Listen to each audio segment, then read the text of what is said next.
Chapter 9. Man on Man. Painted fingernails and the status quo. Basketball is a man's sport. Sports is a man's world. Everybody has an image in their mind of what it means to be an athlete in our society. I paint my fingernails. I color my hair. I sometimes wear women's clothes. I want to challenge people's image of what an athlete is supposed to be. I like bringing out the feminine side of Dennis Rodman. I like to shock people, to have them wonder where in the hell I'm coming from. To hang out in a gay bar or put on a sequined halter top. Holy shit. Makes me feel like I'm a total person and not just a one-dimensional man. I'm always looking for new ways to test myself, whether it's on the court or off. There are no rules, no boundaries. I'm trying to go deep into who I am. I'm trying to truly discover who I am. I don't think any of us really know who we are, and most people are afraid to let themselves go. They're afraid to take chances, because they might find out something about themselves they don't really want to know. Tomorrow I could bring a whole new, totally different dimension to myself. If I want to wear a dress, I'll wear a dress. I'm up for just about anything. I'm still finding my way through the tunnels, looking for that light that gets me to the next version of the state fair. Immediately, people are going to say, "He's gay."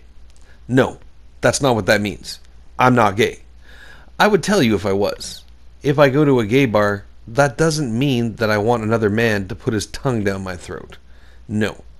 It means I want to be a whole individual. It means I'm comfortable dealing with different people in different situations. It means I'm willing to go out there in the world and see how different people live their lives. There's nothing wrong with that. I grew up in a house of women, my mother and two sisters. I thought when I was growing up that I was going to be gay. I thought that all along because I had women around me and I wasn't accepted by the girls. They thought I was unattractive and that I was so shy around them, it didn't really matter what they thought of me. That's not to say I repressed my sexuality and now all of a sudden I've decided I really want to be gay. I didn't get money and a little bit of power and decide to let the real me loose. Everything I do is about confidence. After years of struggling with my identity, who I was going to be, I've become totally confident about being who I am. I can go out to a salon and have my nails painted pink, and then go out and play in the NBA on national television with pink nails. The opinion of others doesn't make any difference to me. Most of them think I'm insane anyway, so nothing I do now is going to change anything. They look across at me with my painted fingernails and it gives me another psychological edge. Now they're looking at me like they really don't know what I'm going to do next.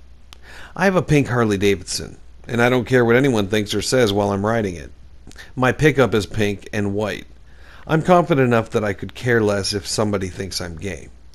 What I feel inside is this: I know who I am, and there's nothing you can say or think about me that's going to affect me. It took me a while, but I have the same feeling of confidence and power in my personal life as I have on the basketball court. I took a lot of wrong turns and made a lot of mistakes, but I feel I'm finally running my own show. Nobody's going to tell me it's not manly to drive a pink truck or wear pink nails. I'll be the judge of my own manliness. There might be some players in the NBA who are gay. Would that shock people? Probably, but it shouldn't.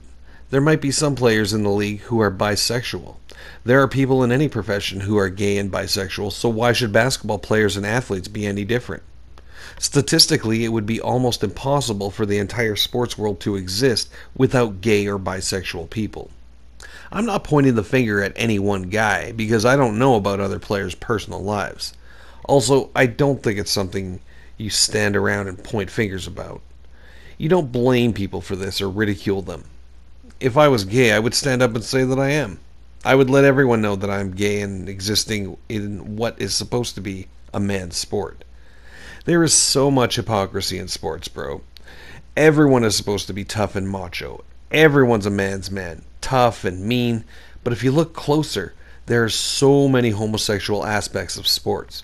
It's all swept under the rug, though, because no one wants to admit the reality of things. Everybody says, "No way. That's just teamwork." Sure, we're all part of a team. Everything we do is all in the group, all in the family. Man on man. Just look around. You'll be blind not to see it. Watch any basketball game. Watch any football game. What's the first thing guys do when they win in a big game? They hug each other. What does a baseball manager do when he takes his pitcher out? He takes the ball and pats him on the ass. He could shake his hand or punch him on the shoulder, but he doesn't. He pats him directly on the ass. Isaiah Thomas and Magic Johnson whispered into each other's ears and kissed each other on the cheek for years before games. Man hugs man. Man pats man on ass. Man whispers in man's ear and kisses him on the cheek. This is classic homosexual or bisexual behavior. It's in the gay Bible. You tell people this and they're like, "Oh no, it's not. It's just a man's thing." And I say, "You're damned right. It is a man's thing." I'm not saying you have to be gay to do these things, but you have to accept that it falls in the larger confines of homosexual behavior. You just have to accept that. I do those things on the basketball court. Hug a guy, pat a guy on the ass, and if you want to call me homosexual or bisexual because of that, that's fine. I accept that. Then I guess you can take the next step and say I want to sleep with a man. After Sports Illustrated came out with the article in May of 1995, the one where I talked about fantasizing about being with another man, people have assumed I'm bisexual. I don't do much to discourage that since it fits into my idea of keeping people guessing. I went to a t-shirt shop in West Hollywood during the off-season before I was traded to the Bulls, and I bought 2 shirts. On one it said, "I don't mind straight people as long as they act gay in public." The other said, "I'm not gay, but my boyfriend is."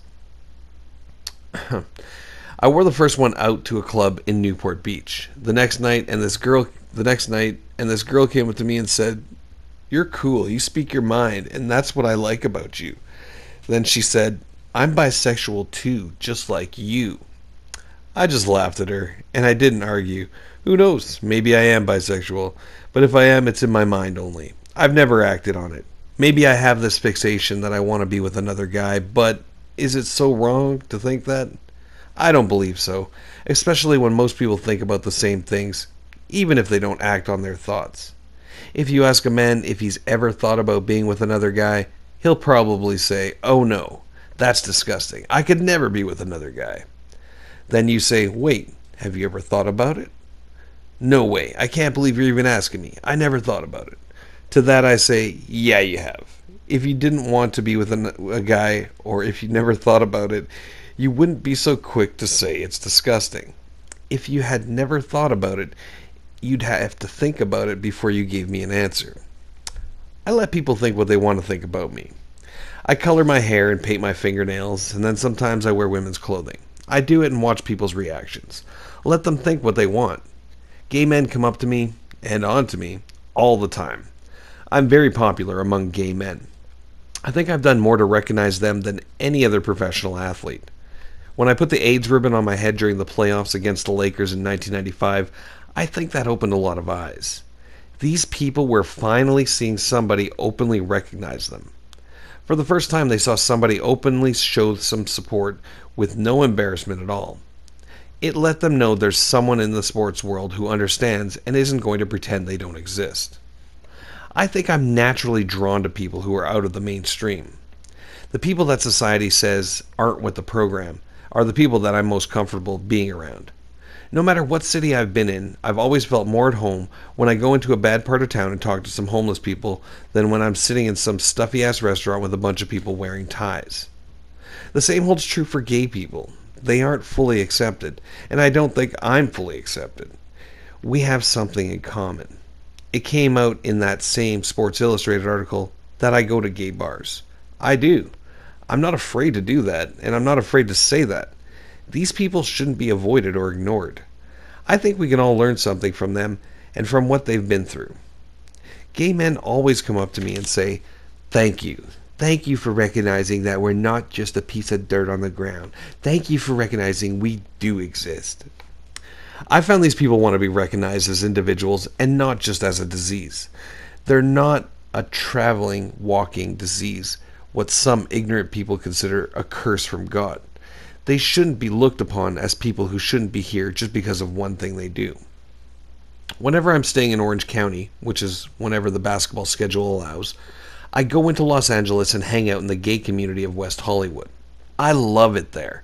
I love going into that community. I love being in the gay atmosphere because it gives me something I don't find anywhere else.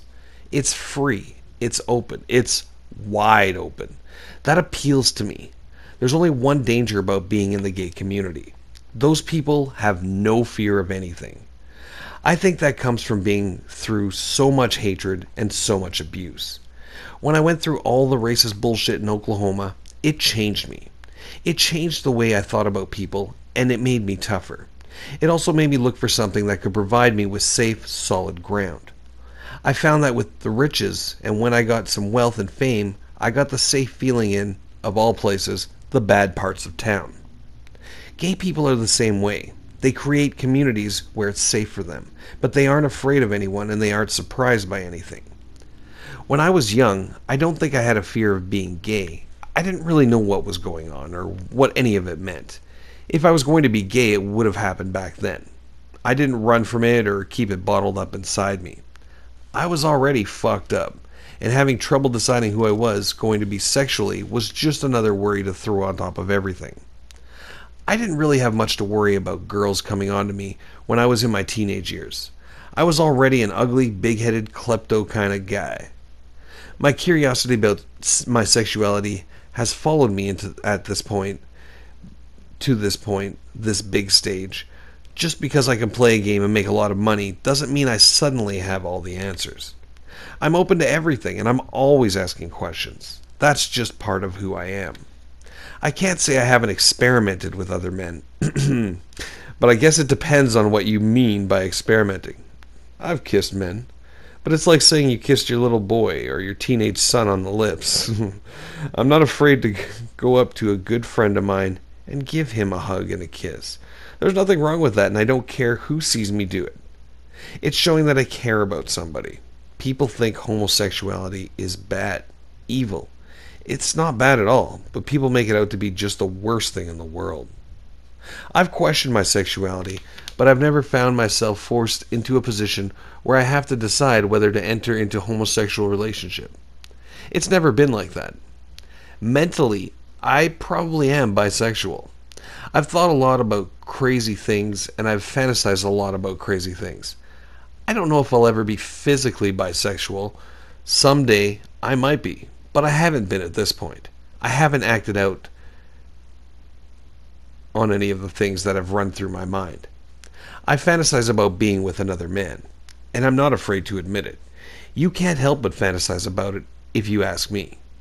If you're a free thinker and willing to let your mind explore like it wants, then you have to think about it. I believe it's natural for your body to go and explore anything it wants. But you don't want to just jump into something because you've been thinking about it. It has to be something you can live with afterward. When I go into a gay bar, I get approached by other men. Of course I do. They figure you're in there, so there's got to be a reason. But it's not like gay people come up to me and say, if you feel the need to have sex with a guy, I hope I'm the one. It's not like that.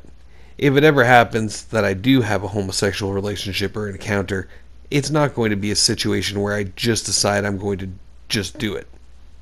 And here's something about the craziness of the sports world that I just don't understand. Whenever a sports figure does something that isn't manly, or if he does something in a way that is not considered manly, everybody gets all upset. It's like, oh God, no way, not him. Why are athletes treated differently than people in everyday society? It seems that people feel threatened when an athlete does something that is not considered manly. It's like they crossed over some imaginary line that nobody thinks should be crossed. Entertainers and actors are not treated the same way. If an entertainer is gay, it's accepted.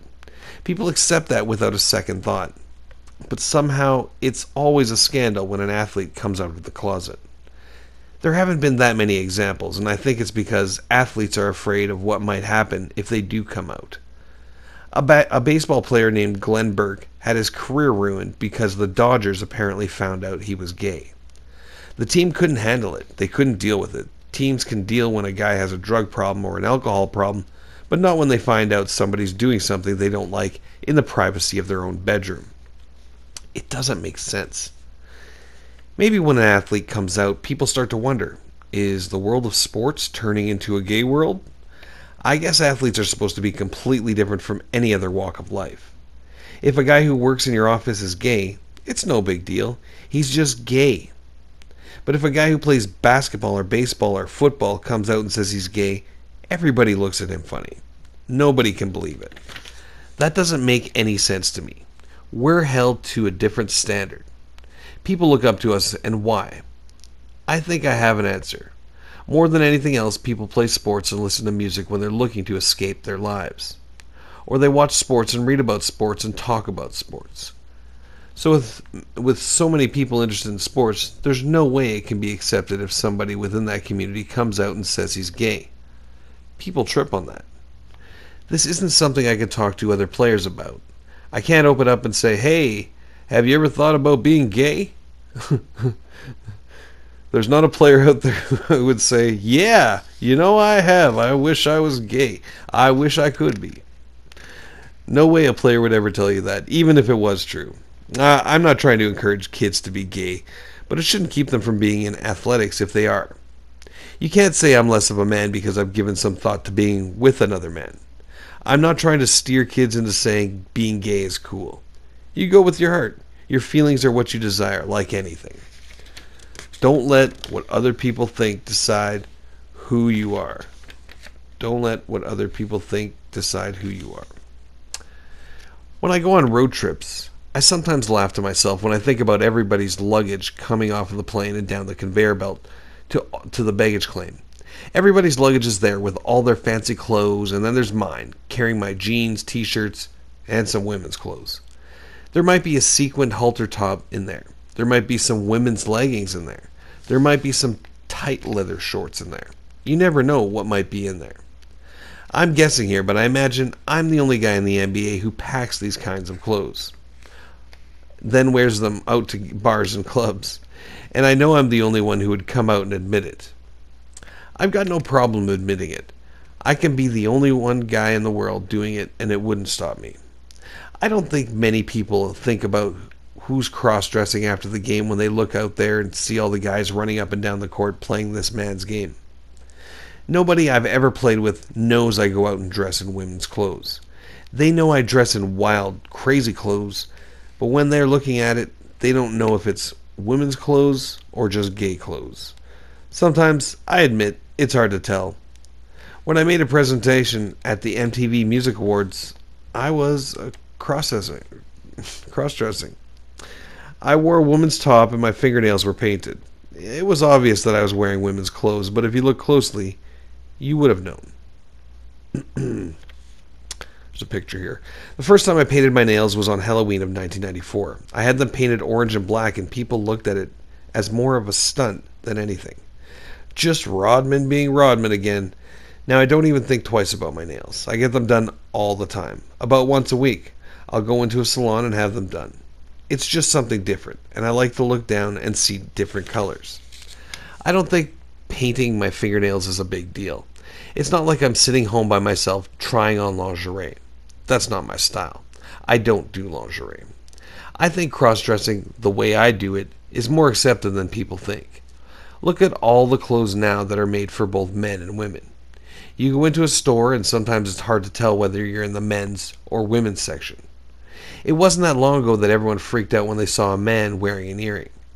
I grew up around women, and as a kid I would sometimes dress up as a girl. You play house, you play doctor, everybody does that, but some people like it more than others. You play by dressing up and acting like a woman. I think a lot of kids have done that. I used to go through this whole routine, dress up, wear makeup, act like a girl. When I cross-dress now, it's just another way I can show all the sides of Dennis Rodman. I'm giving you the whole package. I'm becoming the all-purpose person. I'm like the running back that can break one to the outside and also go over the middle to catch a pass. I'll do this whenever I feel comfortable doing it. It doesn't matter where. If I feel like dressing up, I pick my time and place. I've done it in New York, Los Angeles, Chicago, Detroit, and Dallas. I go into straight bars, gay bars, it doesn't matter. I'm not afraid of doing it anywhere. In New York, I go to the Chanel Club or the tunnel. Those are two of the places I feel comfortable wearing my clothes. I'll go out with friends I know from different cities, but never players. Other than Jack Haley, I'm not hanging out with any players on the road. Crossdressing is like anything else in my life. I don't really think about it. I just do it. I don't remember the first time I decided to do it as an adult. There isn't one time that really sticks out. It was more of a gradual thing, where it progressed from earrings and fingernails to halter tops and tight leather shorts. I've done it since my early days in the NBA, but I've started to do it more often since I made the decision, back in the cab of that pickup in that empty parking lot, to live my life the way I want to live it. I haven't worn a dress yet, but I did buy one to wear on the Howard Stern show one time. It ended up that I didn't get out of bed in time to get it on. I had to rush out to the hotel and get to the interview, which was at like 7 in the morning. I like to wear tight stuff, and I like sequins. I usually wear shirts and shorts and jewelry. I wear different earrings when I wear a halter top. I wear women's leggings under my clothes, but no lingerie. I haven't gotten to the point of wearing high heels either. I just wear normal leather construction boots. The ones I wear all the time anyway. You'd be surprised the kind of clothes you can get in my size. I buy all the stuff myself. Nobody does it for me. I go into women's clothing stores. I don't have a problem with that. I'm not going to call somebody and have everything custom made because that's not my style. Besides, that's sort of like hiding it. I could have someone come out to my house and measure me and all that, but half the fun is seeing the looks on people's faces when I go into the stores and try things on. The salespeople loved it. They can't believe there's a big macho basketball player coming in and buying women's clothes, and buying them for himself. There's another thing I found out right away. Girls love it. They love it. Guys say, I wouldn't wear it, but it looks good on you. But girls go crazy over it. They love to see a guy who's not afraid of his manhood. They love it when a guy has all the confidence in the world, enough to paint his fingernails pink or ride a pink Harley Davidson. They love a guy who can wear a sequin halter top and be very comfortable. Everything depends on how I feel. I'm not more likely to cross-dress after we've won or after we've lost. I didn't choose my spots like that. I just go by what I'm feeling at the time and what kinds of emotions I want to express. If you want to dress, dress. It's total freedom. Totally. It's the freedom to be who the fuck you want to be and nobody else matters. It's just another side of me, one that most people are afraid to show. There are all those sides that I'm discovering, and I didn't know how many are still out there waiting to be discovered.